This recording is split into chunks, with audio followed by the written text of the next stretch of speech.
just going to take a few minutes now just to explain how to use the GoToWebinar technology to really make this presentation more interactive.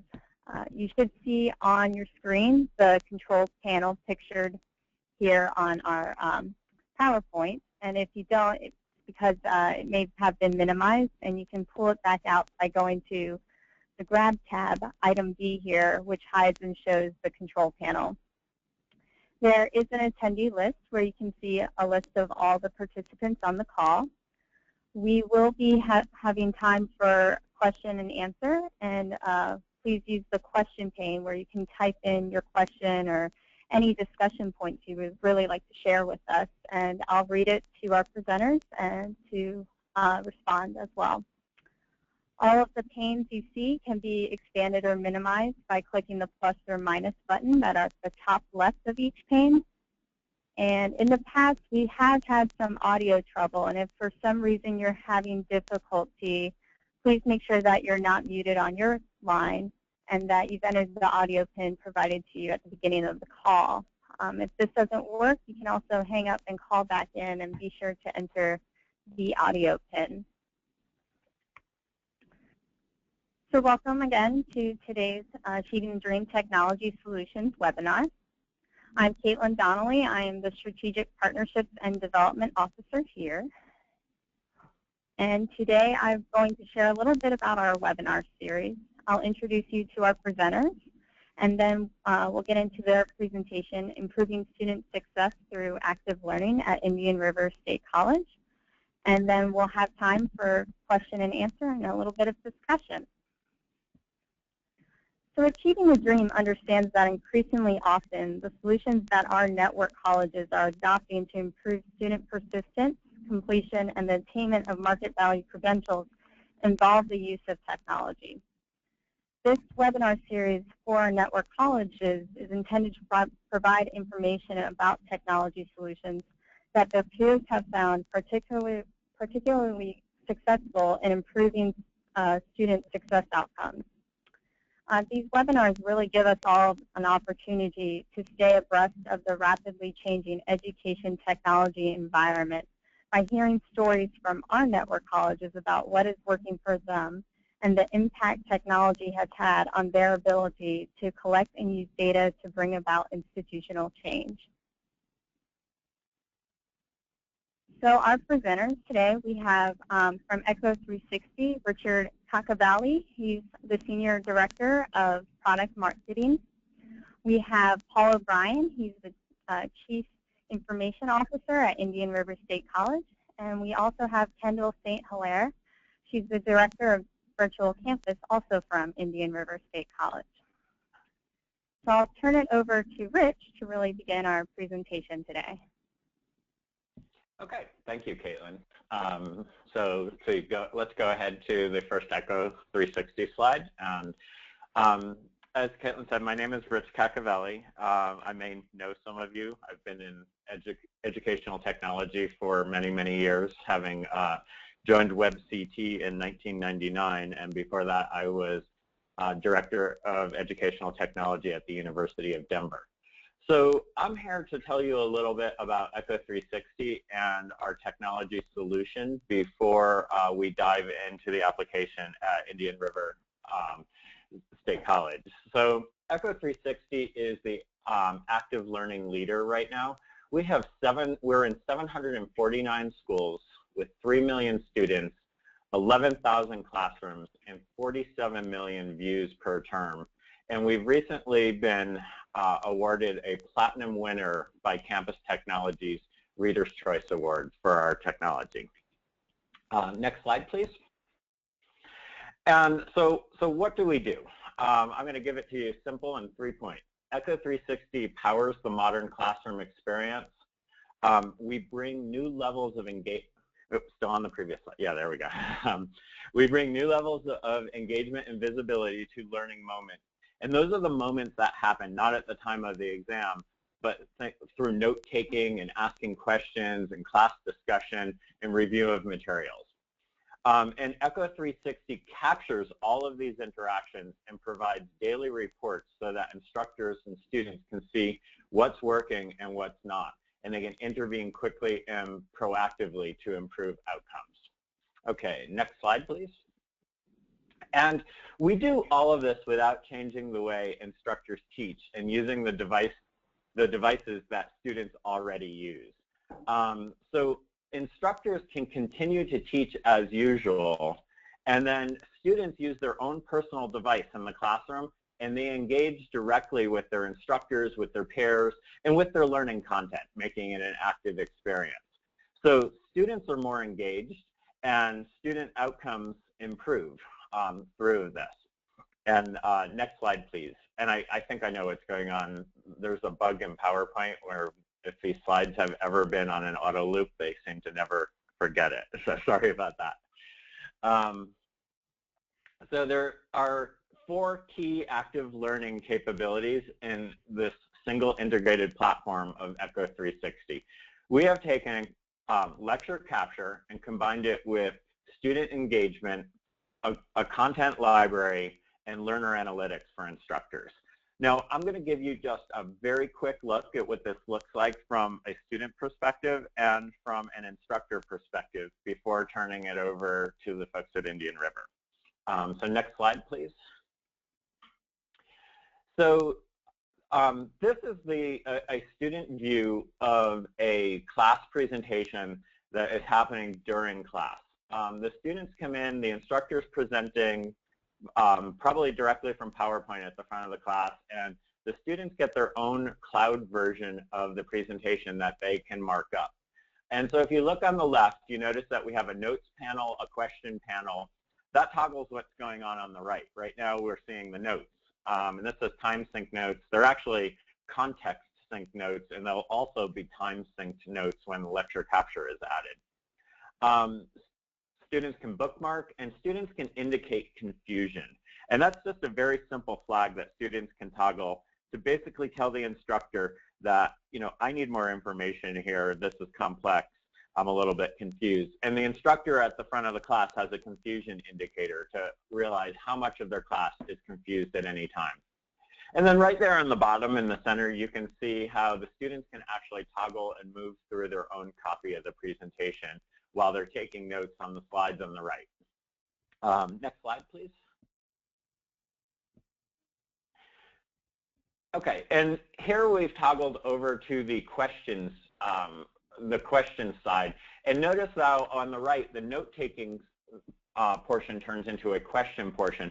You could also really call this discussion, because students can ask questions, but they could also really just engage in a provocative discussion here.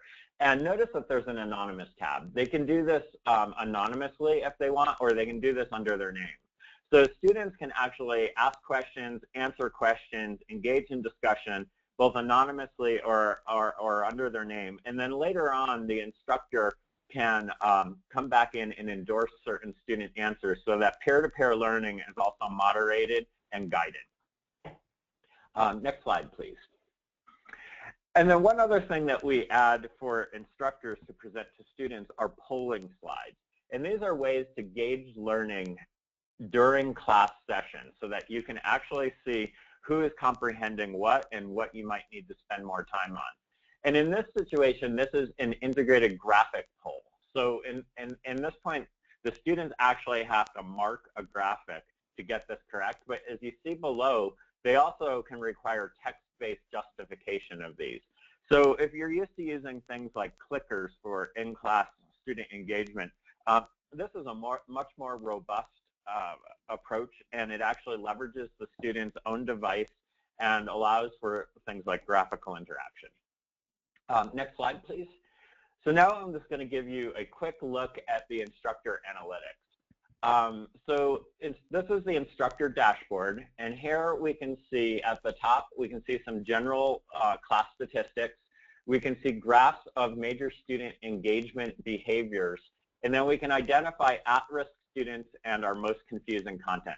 So this is a dashboard view, and then on the next slide, please, I'll show you how we can dive down and actually define our engagement score. What we call an engagement score is really an algorithm that each instructor has control over. We provide 3 starting points at the top for in-class learning, remote learning, and personal or peer-to-peer learning. But with these sliders below, the instructors can actually define what they mean by an engaged student and correlate that with success in the classroom. And then next slide, please. And then this is our actual student view, and in this case, it's sorted by engagement. So we're looking at our least engaged students here at the bottom of the pack. This can be sorted by any of these columns, so you could actually just, in this case, we've done it by the entire engagement score, or you can do it by the individual components of engagement as well. And this is how you can sort and see how well your students are interacting in class. And that's just a very quick overview of some of the technology, and I'm going to turn it over to the folks from Indian River State College now. Good afternoon. This is Paul O'Brien. I'm the Vice President for Institutional Technology here at Indian River State College. And just to give you a little background, I started out here, I've been at the college 25 years, and I started out as a faculty member in mathematics and computer science, so I've kind of been through the instructional side. Today, among the things I oversee is our virtual campus and our academic computing instructional technology. So just to give you some context for my involvement with that. And I'm Kendall St. Hilaire, our director of the virtual campus. I came on board 3.5 years ago as an instructional designer, and now I am overseeing the entire virtual campus. Anyway, Indian River itself, just to give you a little background, we were established back in 1960 and in Florida as Indian River Junior College. Became Indian River Community College in 1967, and then in 2008, with the legislature authorizing the colleges to award baccalaureate degrees, we became Indian River State College. We serve 4 local counties, and we have a head count of about 30,000 students, and we've been a member of ATD since 2012. Next slide there. I'm going to let Kendall jump in here a second, but just I would just set the context of this is as we really establish the virtual campus, it probably gave us an opportunity to try some things maybe in an experimental kind of way as we were really rolling out something new. And so with the idea of driving student success, so in a way our virtual campus has become a place where maybe we like a little bit of a sandbox to try some things, and then we see a lot of that today now being transferred to face-to-face instruction. So that's a little bit about that. And during that time when we were with the virtual campus, we first dabbled in Echo 360 with this idea of bringing face-to-face instruction into our online environment. So as a faculty member is teaching face-to-face, we could be recording that content, and then the student who was online would actually get the benefit of not only the course as it was designed, but also could see what was happening in the face-to-face course. So that was kind of something we were playing with. Today, we are very, very focused on, and I think where Echo comes in for us, what we're really interested in is changing the kind of paradigm whereby we go through a semester, and we look at the end of a semester to kind of see what happened, our instructional deans and our instructional vice presidents. We get together in a huddle and we kind of analyze data and see, how were students successful, what was going on. And we will recognize today, particularly with the passage of performance funding in Florida, is we need to be able to change stuff in real time. So if something's going wrong, can we make a difference right now? And I'll talk about a little bit more about that as we go through the process. Go to the next slide.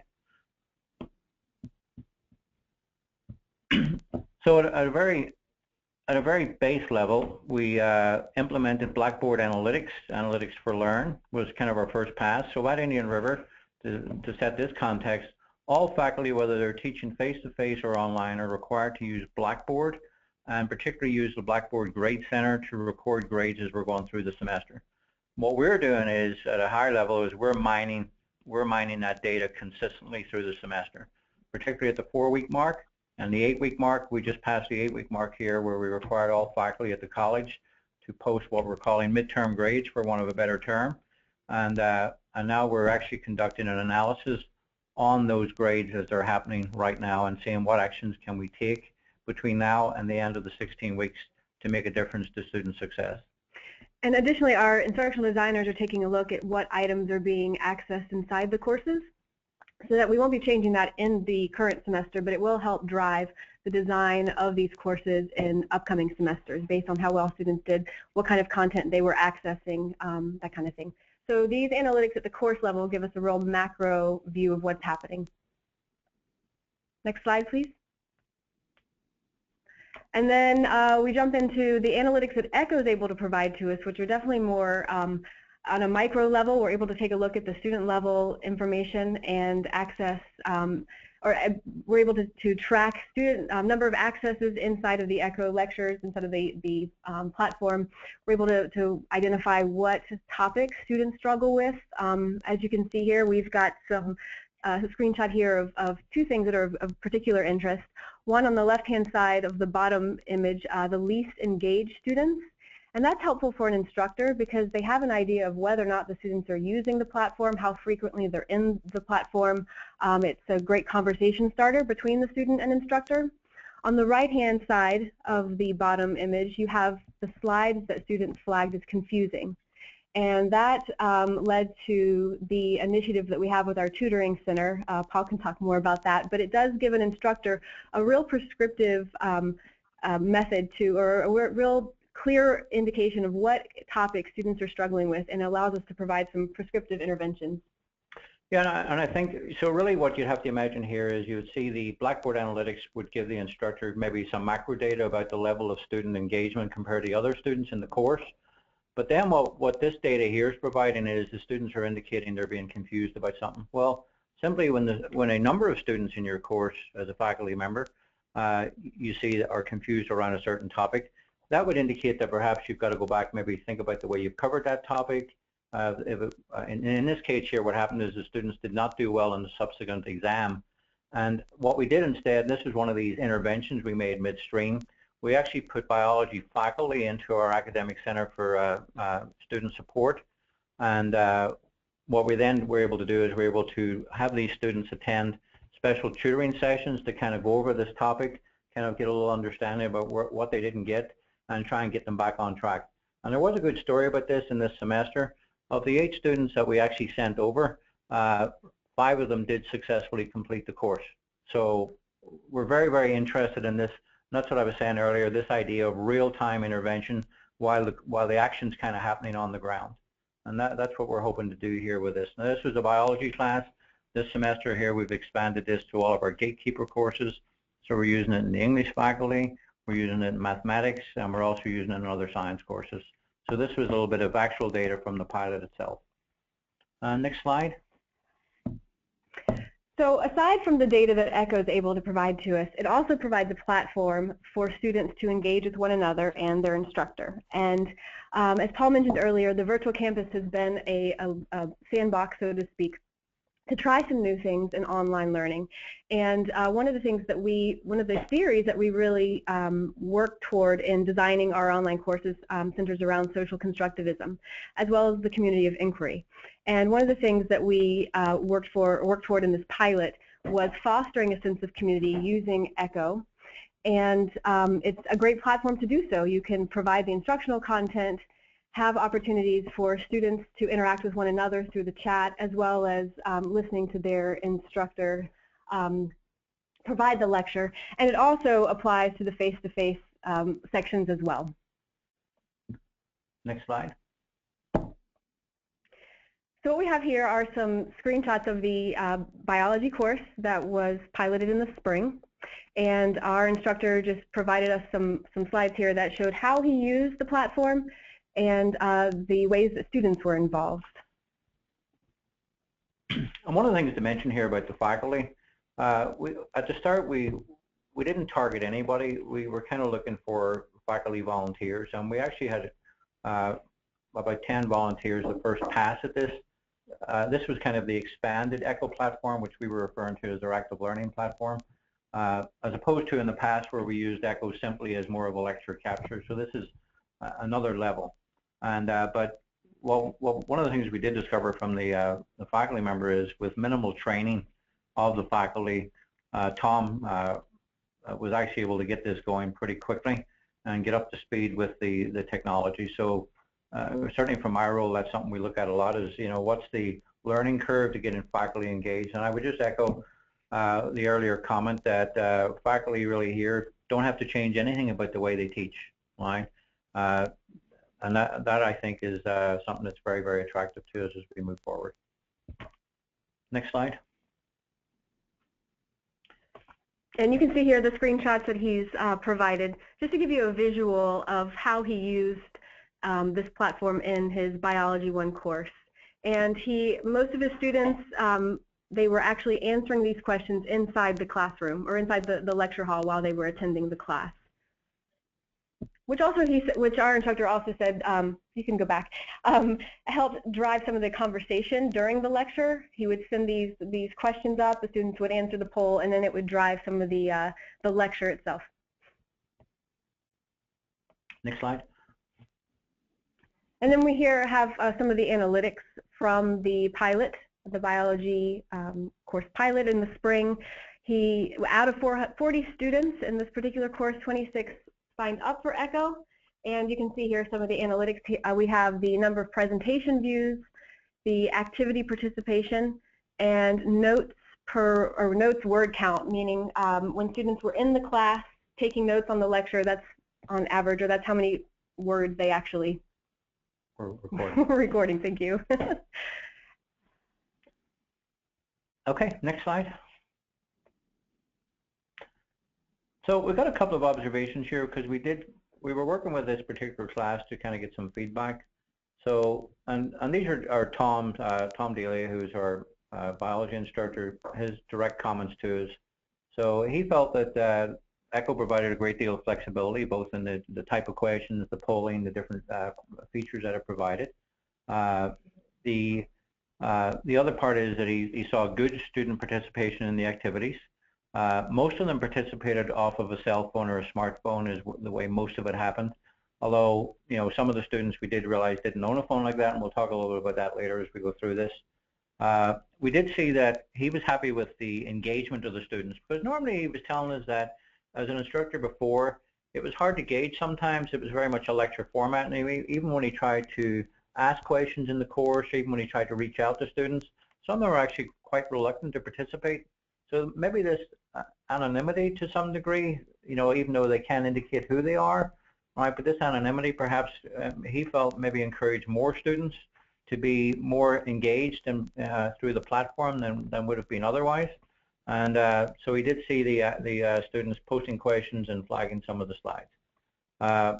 Like I said, some of the challenges that we ran into here, and we're kind of working with Tom, even though AT&T are telling us lately in their world 98% of all phone shipping now are smartphones, we're still finding that perhaps on our campus that there is a little bit of a divide between students who have the appropriate technology. And the nice thing about ECHO is it works on any mobile device, so if they have a tablet, a laptop, a phone, it's going to work. But we are going to reach out and try and provide some laptop carts maybe in some of the facilities, so we're looking at that, trying to incentivize student participation in the course. And the last bullet here, optimizing the management of multiple sections of a course. At our institution, we do not necessarily have TAs that are there to assist our faculty, and that was one of the things that Tom said he struggled with a little bit, was making sure he was monitoring the chat as the lecture was going on as well, but over time it became a little bit easier for him.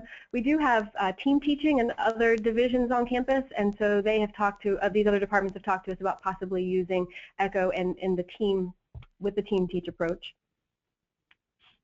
Next slide. And here you can see some of the student feedback we got from the students in the course.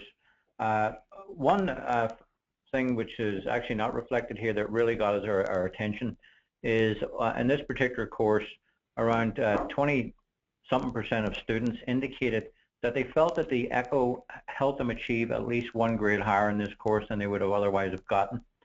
And the other feedback point which kind of got my attention was that students also indicated that in cases where it turns out that 67% of our students here at Indian River have jobs outside of school, right? And this allowed them to, in some cases, stay in the course or stay up to date with the course while they still juggled and that idea of work and school at the same time. So those are 2 points of interest that we're going to do some more follow-up on this semester. Anyway, you can see some of those comments there, and I know these will be provided after the webinar. Next slide. And then the faculty, you know, this is from the faculty here, Tom, who was using it, and overall he liked it, and he's got some ideas. So this semester actually he's now teaching the course, and he's trying to flip the classroom model, where because he's got the content recorded, he's actually providing it before the students come to class, and he's trying the idea of them coming to class, hopefully having viewed the presentation, and then having class discussions around, you know, what it was that they viewed. And at the same time, he's got kind of, I guess we might call them the control group of teaching this the way he taught it last semester, and we're going to do some great comparisons here in December when those sections finish up. And just to piggyback off of both of these survey results, one of the things that we're seeing in social media with our virtual campus Facebook page and the Indian River Facebook page, we see a lot of students talking about the use of Echo when they're talking about their classes. So we're noticing that a lot of students are informing each other about the use of this tool, and they in turn are turning to their faculty asking that they use the lecture capture. Yeah, and that is kind of interesting, because that's one of the drivers, is we're finding the students are becoming the drivers for the technology. One of our campus provosts was telling me recently that he's, for the first time, having students switch sections of a course because one faculty member is using Echo and another one isn't. So that's kind of a new development for us here. Okay, and the next slide. I think we're... Yeah, and the last slide here has to do with the way we intend to use this platform in the upcoming semesters. And one of the things that we're working on here at the college is an initiative around our Gatekeeper Math and English online courses, and whether or not using Echo 360 for required synchronous sessions in those online math, reading, and English courses would move the needle when it came to student success rates. And so we have a number of faculty who we are working with now to train them so they can begin using this in the spring semester. And the other part there is this idea of, you know, the students log into Blackboard, so whether they're an online student or a face-to-face student, they access the Echo content through Blackboard at Indian River. So we're actually talking to Echo about, okay, they've logged in and I've got the Blackboard Analytics, then they go off and they view the presentation. Can I track them after they go, and then would I know who they are?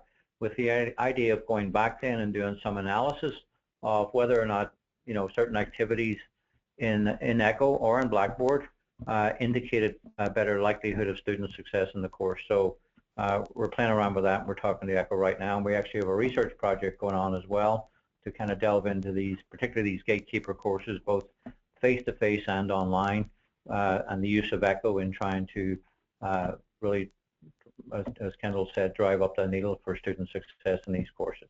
So that's kind of where we're going to.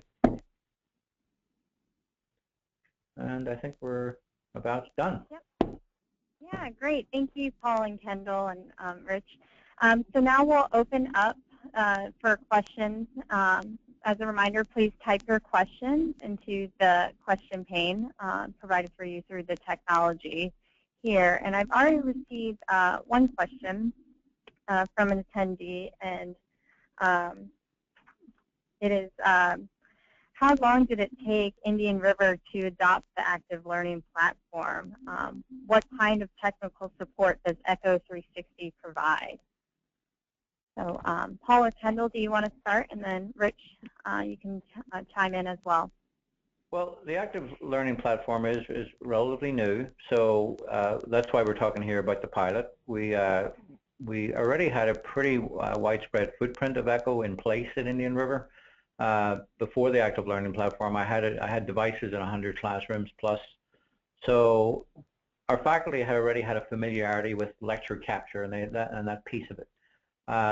So in this case here, I think that probably accelerated a little bit for us.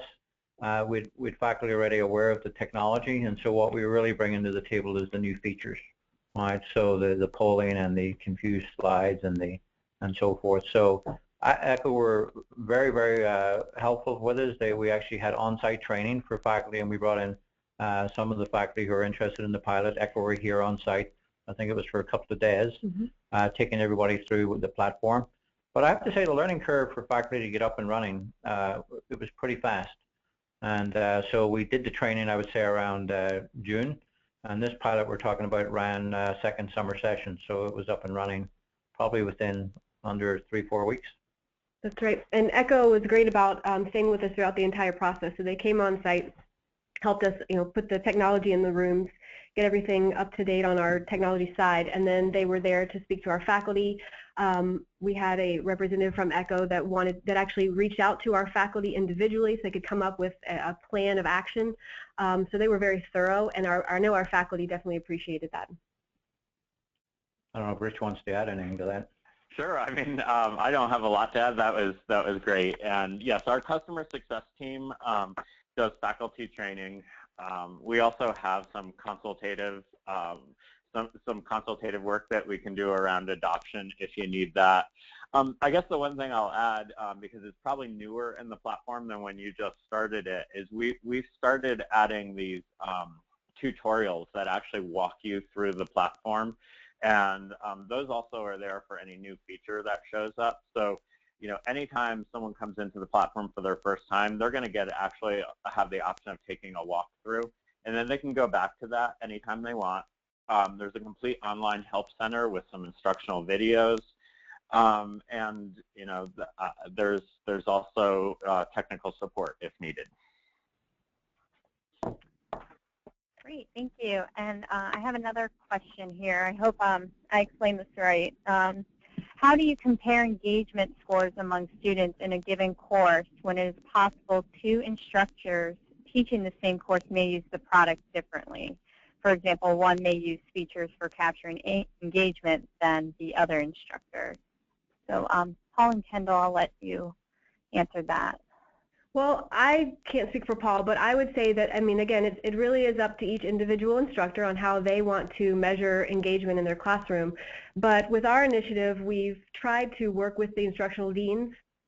And I don't know if we said this earlier or not, but really some of the analytics we're getting from Echo and Blackboard are real conversation starters between what we hope to be conversation starters between instructors and their deans about what's going on in the classroom. And then we all kind of huddle up together and discuss best practices in an online environment versus a face-to-face environment. But we don't have any real hard parameters around how instructors set up the engagement piece in their platform. Obviously when we conduct trainings, we offer some suggestions. The other thing, though, is we are learning, and we're new at the active learning platform, so I don't want to overspeak where we are right now. But already we do have a Center for Teaching and Learning here on campus, and I'm being told by the director of that for the first time, we have groups of faculty now starting to talk to each other about how they're using the platform. So among the faculty who are using it, and what we're hoping is, with the overall analytics approach that we're taking, let's say that we have a faculty member midterm here is the students are apples to apples. The students in one course are in the high 80s in terms of course completion at this point, and another class maybe is in the mid 60s. What we're kind of hoping, and when Kendall mentioned the instructional deans, one of the things the instructional deans were hoping to do is let's get those faculty together and talk. At this point, well, what are you doing versus what am I doing? And so maybe, for one of the better ideas, maybe we'll have an informal clearinghouse established of best practice.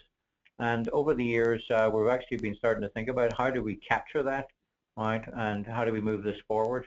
So at this point here, we're still pretty experimental. Purposefully, we advertise heavily that you're not required to change anything about the way that you deliver instruction. It's totally up to you. But at the same time, so we're not interfering there. We're providing the technology and kind of staying pedagogically neutral, I guess, would be a way to think about it.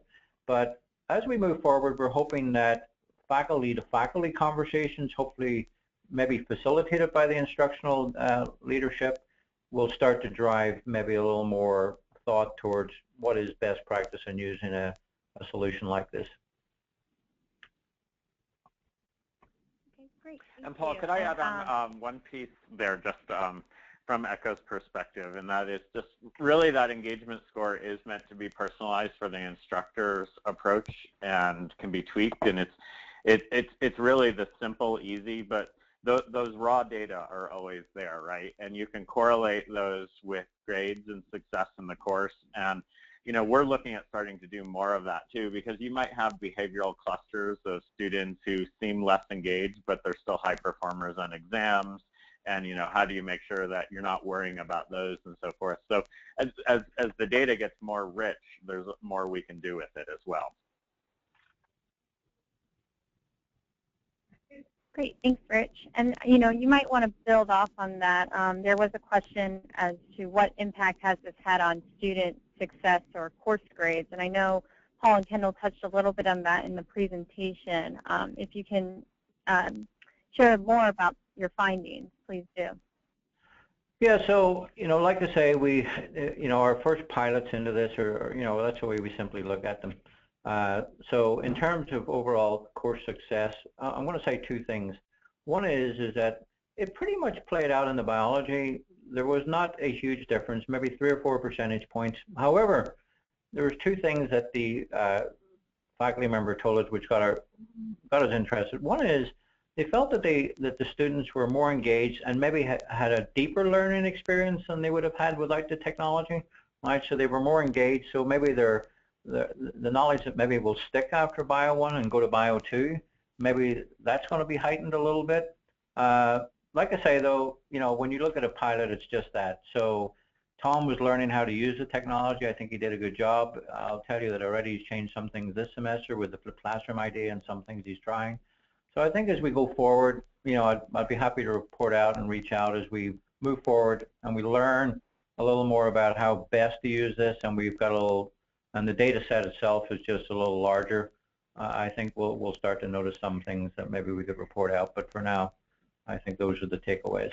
And also, in that spring pilot, he used Echo for a number of chapters, but not the entire semester. So when I reached out to him this semester, I discovered that he's using Echo in all of his biology sections, and he's been using it since the first or second week of the semester, and he expects to be using it through the end of this semester. So I'm very excited to see what kind of data we get from him.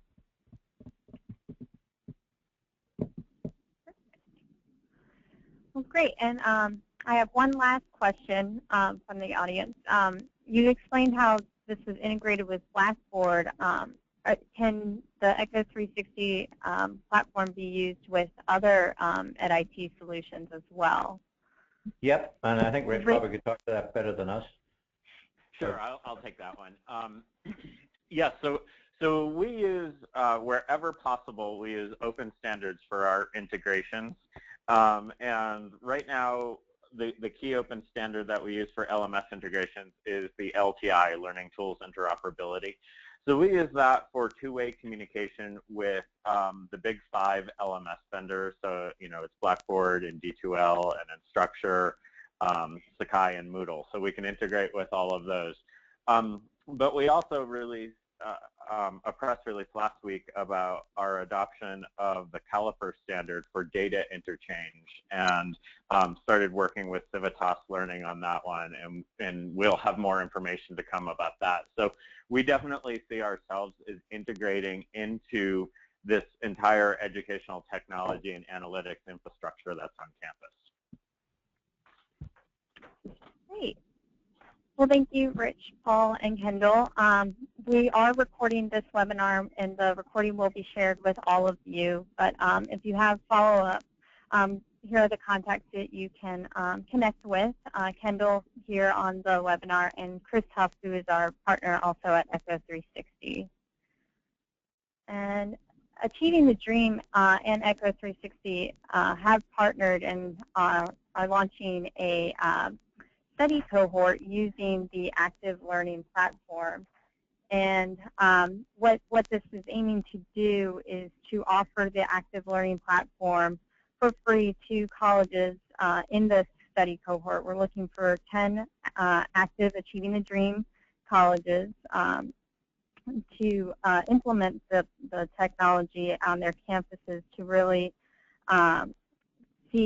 test and examine the correlation between components of student engagement, so such as taking lecture and reading notes and participating in class, and correlating those with resulting student outcomes. So as I've shared, the Active Learning platform is cloud-based and does not require intensive resources from institutions. So you're interested in applying, we'll share the link to the call for applications and where to apply. And we also conducted an introduction to the study cohort webinar, so you can view that recording as well as download the slides from the PowerPoint presentation. And before we leave, we would like to launch a poll to gauge your interest in this, as well as to see how we did as presenters. And so I'll launch a poll in a minute, and if you can just please select all the statements with which you agree.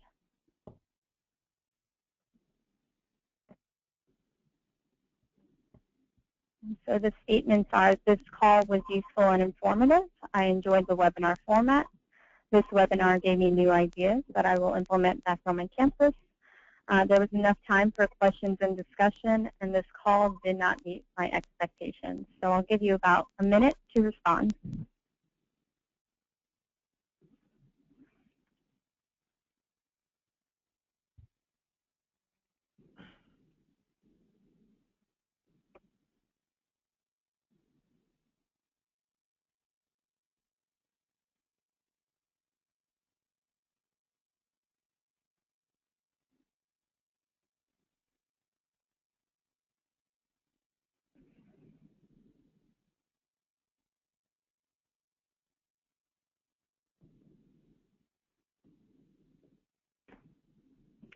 Great, thank you.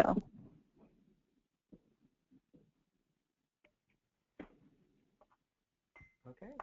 And so our next Technology Solutions webinar will be on Wednesday, November 18th. It's again at 12:30. This one is titled When Legislation Changes the Game, the New Playbook for Responding to Remedial Need, and it will feature St. Petersburg College on their use of a technology solution with Pearson Education. So I hope you will join us on November 18th. And again, I would like to thank our presenters and thank all of you for attending today. And we look forward to following up with you and really continuing the conversation on technology solutions. So thank you.